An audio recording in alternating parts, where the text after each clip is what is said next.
us proud. He made every Filipino proud. He's the only Filipino, the only Asian to win The Voice USA. Naitay Kapuso, please welcome Sofronio Vasquez.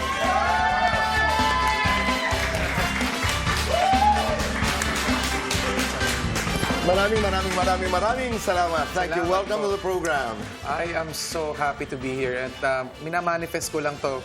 Ngayon nandito na ako.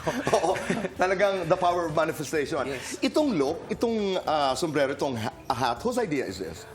It's the wardrobes. Love the package. Thank you. Ang daming Tito Boy. nakakaalala, di ba? Salamat po, yes. Sadya nila, as part of the brand, personality, ika nga. I just wanna say, eto kasing buhok ko is manipis. So they just wanna keep the brand na, kumbaga, hinahide mo yung kakulangan mo but make it more beautiful. So That's right. Yeah.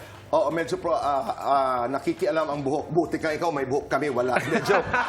Thank you. I was not conscious, Tito Boy. Salamat. Maraming salamat. Take me back. Ito'y mabilisan lamang. Take me back to the blinds. Yung blind auditions po. Dahil hindi ko malilimutan, dahil napanood ko yung buong episode na yon. When you were walking from the wings to the center stage, yung naglalakad ka, ano yung naglalaro sa iyong isipan? Akala ko talaga, Tuto Boy, parang panaginip lang. Kasi nung nagre-rehearse ako for that day at tinawag ako to be on that taping, I was so ready. Sabi ko, ready ako. I am so prepared. Nung nagbukas na yung 5, 4, 3, 2, 1, pumasok ko autopilot na, Tito Boy. Kumbaga, make or break na to, parang lumilitaw ka. Totoo pala yung moment na ganun. Pero bago ka pumasok doon, and kilala mo yung mga judges, meron ka na, halimbawa lamang ako'y napili. Halimbawa, umikot sila lahat. Ang pipiliin ko ay C. Meron kang ganon? Meron po akong ganun. Sino? It is supposed to be Snoop Dogg or Gwen. Talaga? Yes. Bakit Snoop Dogg? Bakit Gwen? At bakit eventually ang napili mo si Michael Bublé?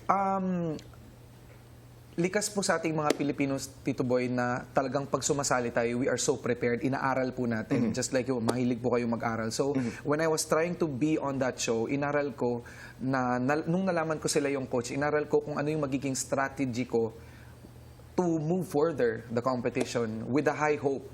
So, iniisip ko, kapag pumunta ako kay Snoop Dogg at Filipino ako, naninibago siya because he is a black. So, maninibago sa kanya, bago sa kanyang tunog, yung Filipino that could do a little bit of soul and yung pop.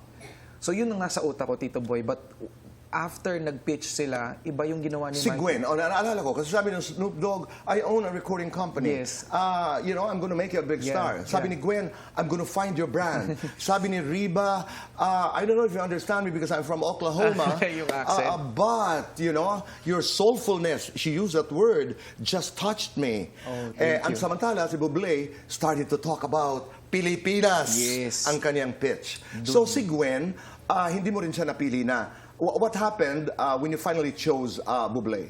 Bublé was I think is a risk for me. Kasi, kumbaga, idol ko kasi siya since dati, Tito Boy, and I'm always intimidated by people na sobrang nilulook up ko. Okay. So, by strategy, kapag kausap ko siya on the way, tapos feeling niya hindi ako focus, baka yun yung rason kung bakit hindi ako ma-move further. Kasi isipin niya na hindi ako nag-focus. Okay.